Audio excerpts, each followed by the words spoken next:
Assalamualaikum warahmatullahi wabarakatuh. Salam sejahtera untuk kita semua. Salam Om Swastiastu, Namo Buddhaya, salam kebajikan. Selamat datang dan selamat menikmati video kami. Video ini kami buat untuk memenuhi tugas konsep teknologi dengan Ibu Indriana Lestari, STMT, selaku dosen pengampu. Ekstraksi biji besi saat ini memainkan peran krusial dalam memenuhi kebutuhan global akan baja, bahan konstruksi, dan industri manufaktur. Proses ini tidak hanya mendukung pertumbuhan ekonomi, tetapi juga menjadi elemen pokok dalam pembangunan infrastruktur dan teknologi modern. Di balik perannya tersebut, terdapat sejarah yang dilalui ekstraksi biji besi dari dulu hingga sekarang. Maka pada video kali ini, saya Birbi Lovina bersama dua rekan saya, Muhammad Rifat Pradipta dan Winnie Kartika, akan membawa Anda pada perjalanan panjang sejarah ekstraksi biji besi yang telah membentuk fondasi penting dalam perkembangan industri dan peradaban manusia. Yang pertama, ada pengertian teknologi baik secara umum maupun menurut para ahli. Pengertian teknologi secara umum adalah penerapan pengetahuan ilmiah untuk tujuan praktis dalam kehidupan manusia atau pada perubahan dan manipulasi lingkungan manusia. Manusia pertama kali menjadi ahli teknologi ketika ia belajar memanfaatkan material dan fenomena alam di dunia fisik. Sejarah teknologi berkembangan dari waktu ke waktu, dari teknik sistematis untuk membuat dan melakukan sesuatu. Istilah teknologi kombinasi dari bahasa Yunani tekni, seni kerajinan, dengan logos kata ucapan. Di Yunani berarti wacana tentang seni, baik seni murni maupun terapan. Ketika pertama kali muncul dalam bahasa Inggris pada abad ke-17, istilah ini digunakan untuk membahas seni terapan saja, dan lambat laun seni itu sendiri menjadi objek dari sebutan tersebut. Pada awal abad ke-20, istilah ini mencakup berbagai macam cara, proses, dan ide selain alat dan mesin. Pada abad pertengahan, teknologi didefinisikan dengan frasa seperti sarana atau aktivitas yang digunakan manusia untuk mengubah atau memanipulasi lingkungannya. Bahkan definisi yang begitu luas telah dikritik oleh para pengamat yang menunjukkan semakin sulitnya membedakan antara penyelidikan ilmiah dan aktivitas teknologi. Lalu selanjutnya ada pengertian teknologi menurut para ahli. Yang pertama, ada pengertian teknologi menurut Meyersold. Menurutnya, teknologi ialah suatu bentuk proses yang meningkatkan nilai tambah. Proses yang berjalan dapat menggunakan atau menghasilkan produk tertentu, di mana produk yang tidak terpisah dari produk lain yang sudah ada. Hal itu juga menyatakan bahwa teknologi merupakan bagian integral dari yang terkandung dalam sistem tertentu. Lalu yang kedua ada pengertian teknologi menurut Joy Hadikusumo. Menurutnya teknologi sebagai suatu bidang yang berkaitan erat dengan ilmu sains dan ilmu kerekayasaan atau ilmu engineering. Dapat disimpulkan bahwa pada dasarnya teknologi bisa disebut memiliki dua dimensi, yaitu dimensi engineering dan juga dimensi sains. Kedua dimensi itu akan saling terkait selama perkembangan dan juga penciptaan dari sebuah teknologi dan tidak bisa dipisahkan. Pengertian biji besi dan jenisnya. Biji besi adalah bahan mentah untuk membuat besi kasar atau pig iron. Biji besi terdapat dalam batuan beku, metamorf atau batuan sedimen di berbagai lingkungan geologi. Sebagian besar merupakan batuan sedimen, tetapi banyak yang telah berubah akibat pelapukan, sehingga asal-usulnya sulit untuk ditentukan. Mineral pembawa besi yang paling banyak didistribusikan adalah oksida, yang sebagian besar biji besi terdiri dari hematit yang berwarna merah, magnetit yang berwarna hitam, limonit atau biji besi rawa yang berwarna coklat, dan siderit yang berwarna coklat pucat. Untuk memisahkan besi dari bijinya menggunakan metode ekstraksi. Sejarah teknologi ekstraksi biji besi saat zaman logam. Sebuah transisi budaya yang penting mulai terjadi di beberapa situasi geografis yang menguntungkan. Transisi ini menghasilkan kebutuhan dan sumber daya baru yang disertai dengan peningkatan yang signifikan dalam inovasi teknologi.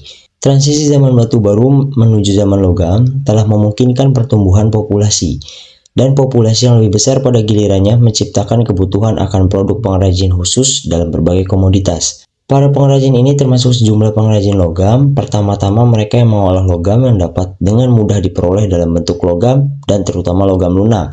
seperti emas dan tembaga yang dapat dibuat dengan cara dipukul. Kemudian muncullah penemuan kemungkinan mengekstraksi logam tertentu dari biji tempat logam tersebut umumnya ditemukan. Mungkin bahan yang pertama kali digunakan adalah karbonat tembaga yang dikenal sebagai perunggu, yang saat itu sudah dikenal sebagai kosmetik dan mudah direduksi menjadi tembaga dalam api yang kuat. Penemuan ini mendorong pencarian biji logam lainnya. Ekstraksi logam dari bijinya dimulai sekitar tahun 2000 sebelum Masehi. Produksi tampaknya dimulai di daerah penghasil tembaga di Anatolia dan Persia, di mana penggunaan senyawa besi sebagai flux untuk membantu peleburan mungkin secara tidak sengaja menyebabkan besi logam menumpuk di dasar tungku peleburan. Ketika pembuatan besi sudah mapan, dua jenis tungku mulai digunakan. Yang pertama ada bowl furnace atau tungku mangkok. Tungku mangkok dibangun dengan menggali lubang kecil di tanah dan mengatur udara dari below untuk dimasukkan melalui pipa atau tuyer. Yang kedua ada shaft furnace atau tungku poros. Tungku poros dibangun di atas batu, di sisi lain mengandalkan aliran udara alami, meskipun terkadang juga menggunakan tuyer. Kedua kasus tersebut, peleburan melibatkan pembuatan lapisan arang panas yang kemudian ditambahkan biji besi yang dicampur dengan lebih banyak arang. Reduksi kimiawi biji kemudian terjadi, tetapi karena tungku primitif tidak mampu mencapai suhu yang lebih tinggi dari 1150 derajat Celcius, produk normalnya adalah gumpalan logam padat yang dikenal sebagai bloom. Beratnya mungkin mencapai 5 kg dan terdiri dari besi yang hampir murni dengan beberapa terak yang terperangkap dan potongan arang. Pembuatan besi artefak tersebut kemudian membutuhkan operasi pembentukan yang melibatkan pemanasan bloom dalam api dan memalu logam yang panas untuk menghasilkan benda-benda yang diinginkan. Besi yang dibuat dengan cara ini dikenal sebagai besi tempa. Kemudian ada bloomery furnace atau tungku tempa.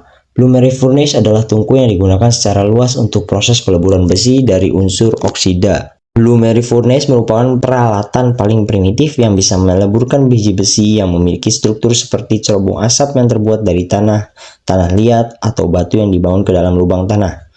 Di dekat dasar cerobong asap, satu atau lebih tuyer tanah liat diatur untuk memungkinkan masuknya udara ke dalam tungku. Udara dapat dimasukkan secara paksa menggunakan blower. Tungku tempa dapat memproduksi sebuah gumpalan besi berpori dan terak atau slag yang disebut besi tempaan. Campuran terak dan besi pada besi tempaan disebut besi sponge atau sponge iron, yang dikumpulkan dan selanjutnya ditempa menjadi besi tempa untuk membuatnya lebih kompak dan menghilangkan kotoran yang tersisa. Kemudian, sejarah teknologi ekstraksi biji besi saat abad pertengahan dan revolusi industri. Pada abad ke-15, banyak pabrik peleburan yang menggunakan low shaft furnace dengan tenaga air untuk menggerakkan below, dan hasil peleburan yang beratnya bisa mencapai lebih dari 100 kg diekstraksi melalui bagian atas poros. Versi terakhir dari tungku jenis bloomery ini adalah tungku catalan yang bertahan di Spanyol sampai abad ke-19. Desain lainnya, high bloomery furnace, memiliki poros yang lebih tinggi dan berevolusi menjadi stock oven setinggi 3 meter. Yang menghasilkan leburan yang begitu besar sehingga harus dikeluarkan melalui lubang depan tungku. Kemudian ada blast furnace yang muncul di Eropa pada abad ke-15 ketika disadari bahwa besi cor dapat digunakan untuk membuat sebuah senjata dengan sifat penahan tekanan yang baik. Terlepas dari permintaan militer untuk besi tuang, sebagian besar aplikasi sipil membutuhkan besi lunak yang hingga saat itu dibuat langsung di tempat peleburan. Namun, kedatangan blast furnace membuka rute manufaktur alternatif yang melibatkan pengubahan besi tuang menjadi besi tempa melalui proses yang dikenal sebagai penghalusan. Pada awalnya, perbedaan antara blast furnace, tanur tiup atau stock oven tanur tinggi hanya sedikit. Keduanya memiliki penampang persegi dan perubahan utama yang diperlukan untuk operasi blast furnace adalah peningkatan rasio arang terhadap biji dalam muatan dan tap hole untuk menghilangkan besi cair. Produk dari blast furnace dikenal sebagai besi kasar. Sejak abad ke-15, proses dua tahap ini secara bertahan menggantikan pembuatan besi secara langsung yang bertahan hingga abad ke-19.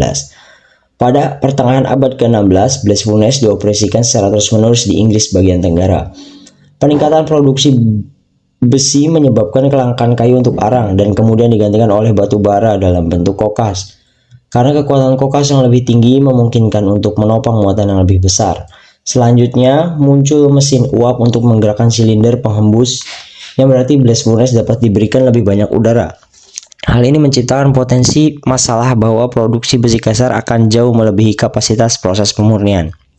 Percepatan konversi besi kasar menjadi besi lunak telah dicoba oleh sejumlah penemu, tetapi yang paling sukses adalah Henry Cort dari Inggris yang mematenkan tungku peleburannya pada tahun 1784.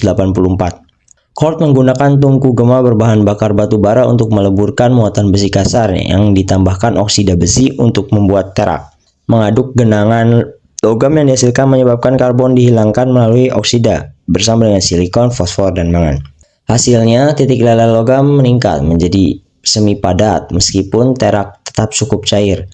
Logam kemudian dibentuk menjadi bola-bola dan dibebaskan dari terak sebanyak mungkin sebelum dikeluarkan dari tungku dan diperas dengan palu. Untuk waktu yang singkat, tungku pudling mampu menyediakan besi yang cukup untuk memenuhi kebutuhan mesin, tetapi sekali lagi kapasitas blast furnace melesat sebagai hasil dari penemuan James Beeman Nielsen dari Skotlandia pada tahun 1828. Sejarah teknologi ekstraksi biji besi saat ini. Pada akhirnya, penurunan penggunaan besi tempa disebabkan oleh serangkaian penemuan yang memungkinkan tungku beroperasi pada suhu yang cukup tinggi untuk melelehkan besi.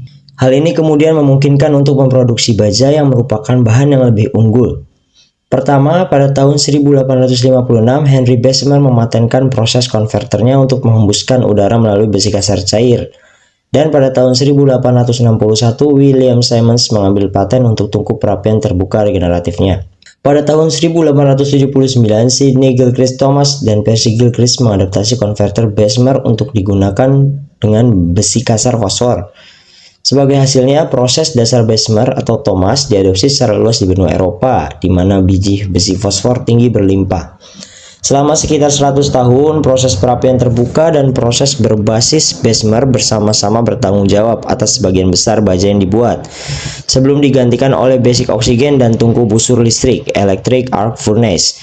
Terlepas dari injeksi sebagian bahan bakar melalui tuyer, blast furnace telah menggunakan prinsip-prinsip operasi yang sama sejak awal abad ke-19. Sepanjang abad ke-20, banyak proses pembuatan besi baru yang diusulkan, tetapi baru pada tahun 1950-an muncul pengganti potensial untuk blast furnace, yaitu reduksi langsung, di mana biji besi direduksi pada suhu di bawah titik leleh logam. Berawal dari eksperimen seperti proses Wiberg-Söderfors yang diperkenalkan di Swedia pada tahun 1952 dan proses Hale yang diperkenalkan di Meksiko pada tahun 1957. Hanya sedikit dari teknik-teknik ini yang bertahan, dan teknik-teknik yang bertahan telah dimodifikasi secara ekstensif.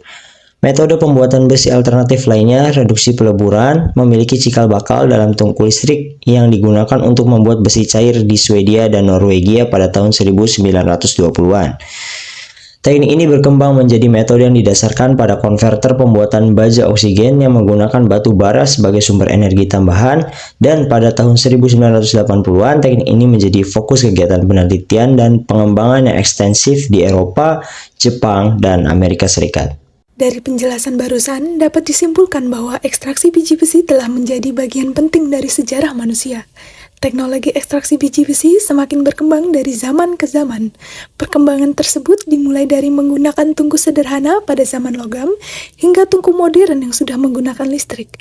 Kemungkinan teknologi ekstraksi biji besi di masa yang akan datang akan lebih menekankan pada teknologi yang lebih efisien dan ramah lingkungan.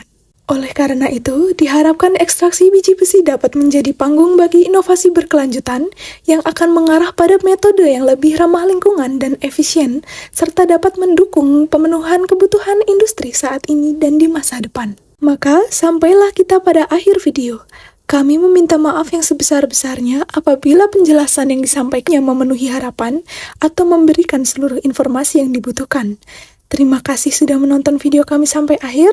Wassalamualaikum warahmatullahi wabarakatuh.